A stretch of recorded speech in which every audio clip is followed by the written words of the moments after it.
상한 나의 맘 보시네. 주 나의 눈물 안에 홀로 울던 맘 아시네. 주 사랑 내게 있네. 그 사랑이 날 채우네. 주네 내게 있네.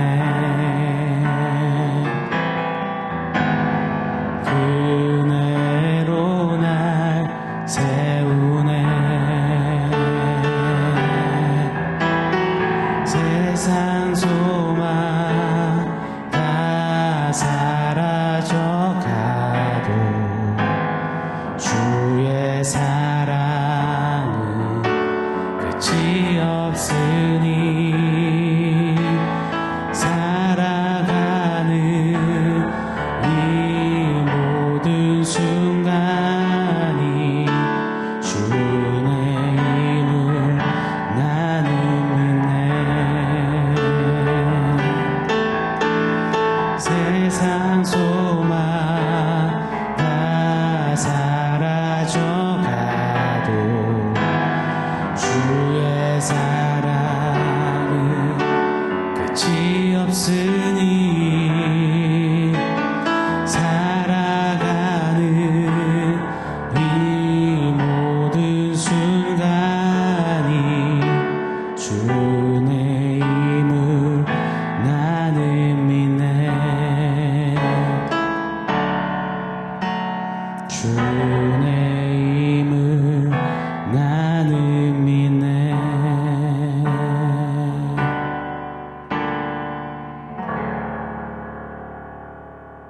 샬롬. 오늘 우리에게 주신 하나님 말씀은 요한복음 1장 15절로 16절입니다. 우리 같이 한 목소리로 읽겠습니다. 요한이 그에 대하여 증언하여 외쳐 이르되 내가 전에 말하기를 내 뒤에 오시는 이가 나보다 앞선 것은 나보다 먼저 계심이라 한 것이 이 사람을 가리킴이라 하니라. 우리가 다 그의 충만한 데서 받으니 은혜 위에 은혜로라. 아멘. 지난 며칠 예수께서 육신이 되어 이 땅에 오신 그 성육신에 대해서 말씀을 살펴보았습니다. 우리는 그 성육신하신 예수님의 은덕을 받아 누린 최고의 수혜자들입니다. 절대 잊지 않기를, 또 망각하지 않기를 간절히 원합니다. 육신을 입고 오신 하나님을 인생은 눈으로 이제 목도하게 되는 겁니다. 그러다 보니 또 죄된 인생은 자칫 또 금세 예수님을 위대한 스승, 성인군자, 기적, 마술사처럼 여기는 기질이 다분합니다. 이에 사도 요한은 예수가 하나님이심을 잊지 말라며 다시 재차 강조하고 있는 것입니다. 오늘 본문 한 번 더 읽어드리겠습니다. 요한이 그에 대하여 증언하여 외쳐 이르되 내가 전에 말하기를 내 뒤에 오시는 이가 나보다 앞선 것은 나보다 먼저 계심이라 한 것이 이 사람을 가리킴이라 하니라. 먼저 요한복음은 잠시 이 세례 요한을 언급합니다. 세례 요한이 빛에 대해서 증언할 때 이리 외쳤더랬죠. 내 뒤에 오시는 예수가 나보다 앞선 분이시다. 그는 나보다 먼저 계셨다.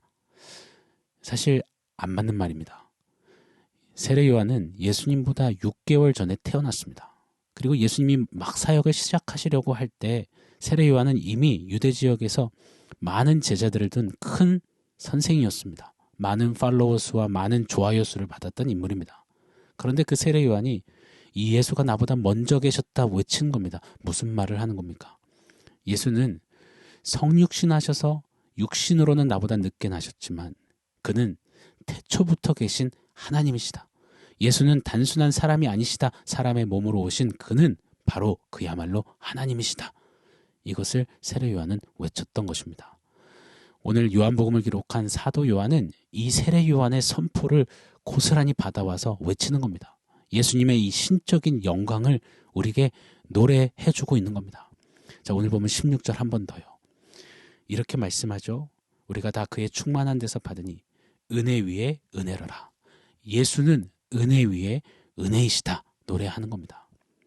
은혜 위에 은혜, 이 말의 뜻은 단회적인 은혜로 끝나는 것이 아니라 날마다 새롭게 은혜로 채우시는 은혜의 주체, 은혜의 주인공, 은혜의 근원, 바로 예수님이시다. 그 예수가 하나님이시다. 그 예수가 우리를 위해 오신 거다 노래하는 겁니다. 사랑하는 여러분, 우리가 흔히 외치는 말하는 은혜와 요한복음이 오늘 노래하는 은혜 위에 은혜로다, 분명 같은 은혜를 말하는 것 같은데 다른 느낌이 드는 것은 왜일까요? 어쩌면 우리가 입버릇처럼 말하는 은혜는 예수가 하나님이십니다, 예수가 날 위해 성육신하셨습니다, 이 진리를 빠뜨린 채 외치는 깔끔한 신앙 멘트, 교회 멘트가 되어버렸기 때문은 아닐까요? 우리가 사용하는 은혜는 주로 언제 등장합니까? 내 사업이 잘 될 때, 내 자식이 잘 될 때, 내가 섬기는 교회가 수적으로 재정적으로 성장해 보일 때, 소위 부흥되어 보일 때, 찬양팀의 화음이 너무나 좋아 내 귀에 감동적으로 들려올 때, 목사님의 설교가 내 마음에 진한 감동을 주고 내 눈에 눈물을 안겨줄 때, 그때 우리는 은혜라는 표현을 쓰진 않나요? 심지어는 감동적인 영화나 드라마를 보고서도 우리는 이야, 영화 은혜롭다라고 표현하기까지 합니다. 저희 큰딸 소원이가 저희가 함께 응원하는 프로야구팀 SSG 랜더스가 한국 시리즈에서 우승을 했습니다. 그랬더니 그 우승의 순간에 울더라고요. 제가 깜짝 놀랐습니다. 소원아 왜 울어? 그랬더니 자기 은혜 받은 것 같다라고 울더라고요. 잘 돌아보세요. 우리가 말하는 은혜의 주체는 온통 나일 때가 많습니다. 내 감동, 내 어떤 성취, 내게 주어진 어떤 응답, 내 감정, 내 기분에 따라 들락날락하는 게 우리가 소위 말하는 은혜일 때가 정말 많은 겁니다. 요한복음은 그런 우리에게 말하는 거예요. 노래하는 거예요. 예수는 하나님이시다. 그런데 그 하나님이신 예수가 우리를 위해, 날 위해 이 땅에 오셨다. 은혜로다. 이것이 은혜로다. 은혜 위에 은혜다. 은혜는 예수를 빼고는 존재하지 않는다. 내 기분, 내 감정, 내 상황에 따라 들락날락 들쑥날쑥 죽었다 살았다 하는 은혜가 아니다. 넘치시는 예수가 은혜의 주인시기에 그 예수 안에 뿜어져 나오는 이 은혜는 은혜 위에 은혜다. 우리에게 선포해주고 노래해주는 겁니다. 다 망해 불타버린 예루살렘 성내를 빙빙 돌던 구약의 예레미야 선지자는 정말 눈에 진물이 날 정도로 울었습니다. 자신이 자기 민족 유다 백성들에게 곧 심판이다, 멸망이다라고 예언하고 선포했습니다. 그런데 그들은 귓동으로 들었습니다. 그리고 회개하지 않고 결국은 말한 그대로 멸망했습니다. 이 얼마나 절망스럽습니까? 이건 우리가 소위 말하는 그 은혜가 등장할 틈이 없는 상황인 것입니다. 그렇죠? 전혀 은혜롭지 못한 시간인 겁니다. 우리 중에 누가 사업이 망했을 때, 일이 되는 게 하나도 없을 때 전쟁통에 은혜입니다라고 말할 수 있단 말입니까? 불평불만 해야죠. 교회 끊겠다 해야죠. 하나님 못 믿겠다 해야죠. 그런데 그때 예레미야 선지자는 눈을 들어 보는 겁니다. 그리고 외쳐요. 예레미야가 3장 21절로 23절에 보면 이렇게 그도 노래합니다. 오히려 내게 소망이 있습니다. 여호와의 인자와 긍휼이, 즉 사랑과 은혜가 무궁하심으로 그 은혜가 아침마다 새로우니 주의 성실하심이 그도소이다. 이 은혜가 아침마다 새롭습니다. 이 표현이야말로 오늘 요한복음이 노래하는 은혜 위에 은혜로다 아니겠습니까? 내 어떠함, 내 민족의 어떠함과는 관계없이 여전히 성실하신 하나님의 은혜가 아침마다 새롭게 또 충만히 부어지니 절망 중에도 소망입니다. 오실 예수님을 바라보던 예레미야도 이리 그리스도의 은혜를 노래했습니다. 절망 속에서도 그리스도 예수로 인해 은혜가 새롭습니다 외치고 그렇게 선포했습니다. 오늘 요한복음도요. 당시에 예수로 인해 핍박받는 성도들, 전혀 은혜롭지 못한 상황, 처지, 형편 아니겠습니까? 그런데 예수가 하나님이셔. 그 예수가 바로 너희를 위해 성육신하셨어. 그 은혜가 넘친다야. 넘치고 또 넘친다야. 그 은혜의 충만을 받았다. 은혜 위에 은혜다. 라고 그렇게 선포해 주는 겁니다. 도전하는 겁니다. 다시 일깨워 주는 겁니다. 사도 바울, 신약의 이 바울은 어땠나요? 죽을 고생하며 복음을 전했습니다. 온갖 박해와 멸시와 또 옥살이도 수차례 당했습니다. 그에게는 간질이라 추측되는 질병, 육체의 가시가 있었습니다. 은혜롭지 못한 상황이잖아요. 예수 복음에 헌신했는데 속된 말로 쪽팔리게 간질이라뇨. 고린도후서 12장에 보면 하나님께 그 질병, 육체의 가시 좀 제해달라고 3번이나 기도를 했습니다. 그때 우리 주님이 바울에게 뭐라고 하십니까? 고린도후서 12장 9절에 나에게 이르시기를 내 은혜가 네게 족하도다. 이는 내 능력이 약한 데서 온전하여짐이라 하신지라. 바울의 어떤 건강 상태, 그 처해 있는 상황을 뛰어넘는 그리스도의 은혜가 은혜 위의 은혜로 바울에게 족하다, 넘친다 말씀하십니다. 맞습니다. 육신의 질병에 잠깐 마음 어렵고 흔들렸을지 몰라요. 바울이 말입니다. 그런 그가 다시 그리스도 하나님께 은혜 위에 은혜, 그 만족으로 충만으로 부으시는 그 은혜를 다시금 누리는 겁니다. 그랬더니 곧장 그의 기도가 바뀌어요. 고린도후서 12장 9절 하반절에서 10절 말씀이죠. 그러므로 도리어 크게 기뻐함으로 나의 여러 약한 것들에 대하여 자랑하리니 이는 그리스도의 능력이, 어떤 능력이죠? 은혜의 능력이죠. 내게 머물게 하려 함이라. 그러므로 내가 그리스도를 위하여 약한 것들과 능욕과 궁핍과 박해와 공고를 기뻐하노니 이는 내가 약한 그때에 강함이라. 간질로 아프고 예수 위의 삶의 고생도 직시하게 했지만 그리스도가 하나님이시고 그 그리스도께서 내게 함께 성육신하셔서 머물러 계시니 은혜로다. 나는 도리어 내 약함을 자랑한다. 내 고생과 궁핍과 고난도 나는 기뻐한다. 왜냐? 내가 약할 때 예수의 은혜가 내게 진짜 강함이 되시니 넘치시니 말이다. 성도 여러분, 이것이 은혜 위에 은혜를 진짜 경험한 자들의 고백이요 노래인 것입니다. 이것이 오늘 본문 요한복음의 노래인 것입니다. 사랑하는 여러분, 우리가 왜 이 은혜를 누리지 못하나요? 왜 우리가 이 똑같은 노래를 하지 못하나요? 우리는 왜 온통 나나나 내 상황과 내 환경을 뛰어넘는 그 은혜 위의 은혜를 고백하지 못할까요? 그리스도께 집중하지 못하기 때문은 아닐까요? 예수가 하나님이심을 머리로는 아는데 삶으로는 전혀 모르고 있기 때문은 아닐까요? 예수가 날 위해 성육신하셨다. 절기마다 주기마다 감사해요. 감격도 됩니다. 외치지만 그런데 매일 삶 속에서 예수 성육신이 너무나 동떨어지게 잊혀지고 있기 때문은 아닐까요?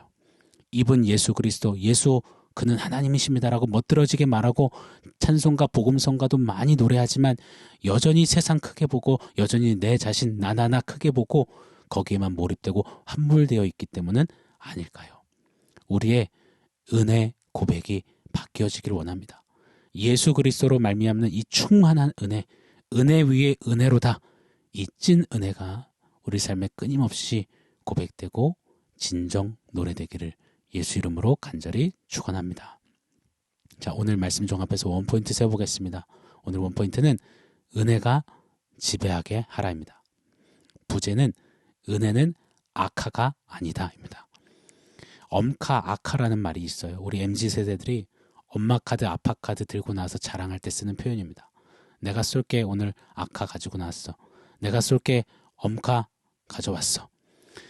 은혜를 이처럼 나나나 날 위해 내가 꺼내 쓰는 하나님 아빠 카드, 아카로 여기지 않아야 할 것입니다. 은혜가 그런 내가 꺼내 쓰는 내가 좋을 때만 이야기하는 그런 어떤 카드가 아니라 은혜가 온통 내 삶, 전역을 지배하게 해야 합니다. 은혜가 내 모든 생각을 지배하게 합시다. 은혜가 내 모든 형편과 심지어 고생, 고난일지라도 지배하게 합시다. 은혜가 가정을, 교회를 지배하게 합시다. 사도 요한처럼요. 세례 요한처럼요. 예레미야처럼요. 사도 바울처럼요. 나를 뛰어넘는 그리스도 하나님 그분 안에 충만히 날로 쏟아주시는 그 은혜 위의 은혜로다. 은혜의 충만을 누리며 그 은혜를 좀 읊조리고 노래하고 감격하고 살아내고 은혜면 됩니다. 은혜로 삽니다. 은혜가 지배하시니 살만 납니다. 승리합니다. 고백할 수 있는, 노래할 수 있는 은혜의 사람들, 성육신의 그 놀라운 은혜를 받은 사람들로 그렇게 살아가기를 오늘 한 날도 힘껏 걸어내기를 예수 이름으로 간절히 축원합니다. 아멘. 사랑하는 성도 여러분, 오늘 말씀과 원포인트 기억하면서 우리 함께 기도하겠습니다. 하나님, 은혜 위에 은혜로다. 은혜가 지배하시는 삶 살게 하여 주십시오. 은혜로 내 삶의 모든 영역을 지배하여 주십시오. 우리 그렇게 한번 같이 기도했으면 좋겠습니다.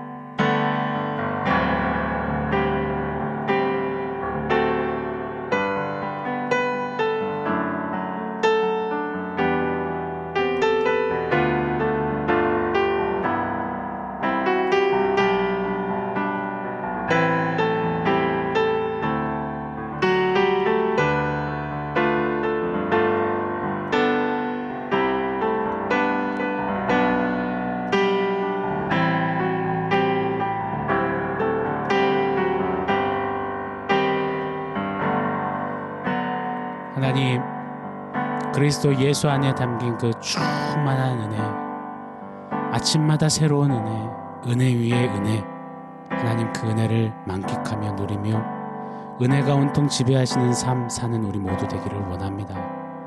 은혜를 마치 아빠 카드 꺼내 쓰듯이 여기지 않게 하시고 온통 나나나 내 것, 내 어떤 처지에 의해서 들쑥날쑥한 은혜에 삼지 않게 하시고 내 삶 전역을 지배하시고도 넘치는 하나님의 은혜에 이끌림 받아 은혜로 만족하고 은혜로 승리하는 우리 모두의 삶 되게 하여 주시옵소서. 주님 감사합니다. 은혜 받은 자답게 살겠습니다. 예수님의 이름으로 기도합니다. 아멘.